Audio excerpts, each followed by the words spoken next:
Ketika pandemi COVID-19 pertama kali terjadi di Indonesia, pemerintah mengimbau warganya untuk berdiam diri di rumah. Hal ini memang baik untuk menghentikan penyebaran pandemi semakin meluas. Kira-kira apa yang kalian rasakan saat itu? Setiap hari, kita selalu terpapar media yang mengabarkan seputar pandemi. Kalau tidak melihatnya, nanti kita takut dibilang tidak peduli atau takut kurang update informasi. Nyatanya, kita malah semakin cemas. Pakar psikologis Freud mengatakan kecemasan normal memang penting bagi manusia untuk mengetahui mara bahaya apa yang akan terjadi, sehingga tubuh bersiaga menghadapi ancaman. Namun, seiring waktu menghadapi pandemi ini, kita menjadi lebih sensitif terhadap perubahan tubuh, sedikit-sedikit merasa takut, dan semua fokus hanya tertuju pada penyebaran pandemi saja. Ketika bekerja atau beristirahat pun, kita cemas dengan pemikiran yang belum tentu terjadi. Kita menjadi semakin cemas dengan kecemasan kita. Padahal menurut penelitian, kecemasan berlebihan menimbulkan emosi negatif. Emosi negatif seperti stres dapat merusak sistem kekebalan tubuh, menghambat produktivitas, serta mengganggu emosional dan hubungan sosial. Resahnya masyarakat atas peningkatan kasus COVID-19 di Indonesia mempengaruhi tingkat kecemasan, stres, dan juga panik yang berlebihan. Sebelum kita tahu cara mengelola stres, kita harus tahu dulu apa sih sebenarnya stres, kecemasan, dan panik itu. Kecemasan adalah suatu emosi yang ditandai atau dikarakteristikan dengan ketakutan dan gejala ketegangan somatis atau somatik, di mana individu mengantisipasi bahaya, bencana, atau malapetaka yang akan datang. Stres adalah respons psikologis terhadap stresor internal atau eksternal, di mana stres melibatkan perubahan yang mempengaruhi hampir semua sistem di dalam tubuh, perasaan, dan juga perilaku seseorang. Panik terjadi secara tiba-tiba atau mendadak. Reaksi takut yang tidak terkendali yang mungkin melibatkan teror, kebingungan, dan perilaku irasional ditimbulkan oleh ancaman yang didapat. Nah, berikut adalah tips bagaimana kalian tetap tenang menghadapi pandemi COVID-19. Yang pertama, ketahui fakta tentang COVID-19. Bagaimana penularannya atau cara mencegah terkena virus, seperti misalnya menjaga kebersihan, mencuci tangan setiap hari, dan memakai masker jika ingin keluar. Lalu, membatasi konsumsi informasi tentang COVID-19. Tetap terhubung dengan keluarga dan teman, misalnya dengan cara video call melalui aplikasi yang tersedia. Lalu, melakukan kegiatan kreatif untuk mengalihkan fokus ke hal yang lebih bermanfaat, seperti misalnya mendekor kamar, belajar memasak, melukis, dan lain-lain. Melakukan kegiatan positif seperti mengikuti seminar online, webinar, dan online courses.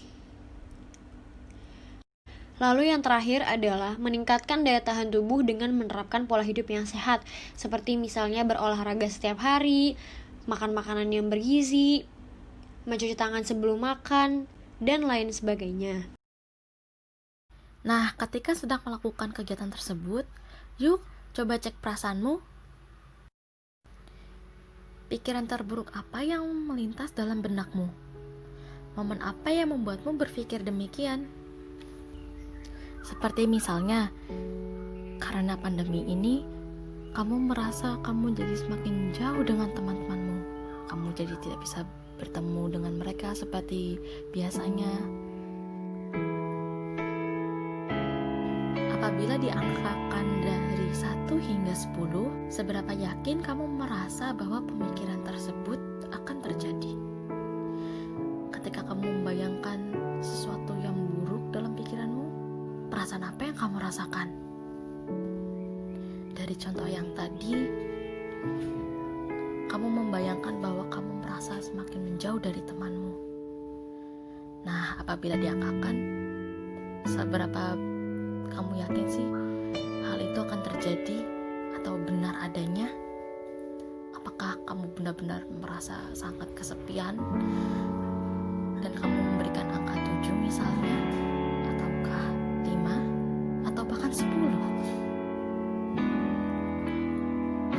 Coba ingat kembali momen-momen positif yang pernah ada. Tidak 100% semua yang terjadi padamu itu hal buruk kok. Pada tahap ini, kita dibawa kembali untuk merefleksikan perasaan kita. Apakah yakin kamu benar-benar merasa jauh dari temanmu? Buktinya, kemarin kamu mungkin pernah melakukan voice call dengan temanmu atau keluarga. Atau barusan kamu baru saja mengechat temanmu. Nah, lihat kan? Ada juga momen-momen positif yang terjadi. Setelah kamu menemukannya, kuatkanlah momen-momen positif tersebut ke dalam benakmu. Rasakanlah kebahagiaannya menaklukkan pemikiran burukmu itu. Sadarkah teman-teman, ketika kita melakukan ketiga kegiatan tersebut, kita seperti berbicara dengan diri sendiri yang lebih banyak mengetahui sejatinya kita dibandingkan dengan orang lain. Hal ini juga dapat mengurangi rasa kesepian dan kecemasan ketika menghadapi pandemi COVID-19. Dengan adanya protokol terbaru pemerintah yaitu New Normal, salah satu upaya yang dapat dilakukan untuk menghadapi pandemi COVID-19 ialah dengan menjaga kesehatan tubuh sehingga memiliki imunitas yang kuat untuk melawan penyakit. Melalui video ini, kini kita mengetahui bahwa menjaga daya tahan tubuh tidak hanya secara jasmani, namun juga rohani. Jika kita tidak dapat mengontrol situasi sekitar, maka mulailah memiliki kontrol dalam diri sendiri.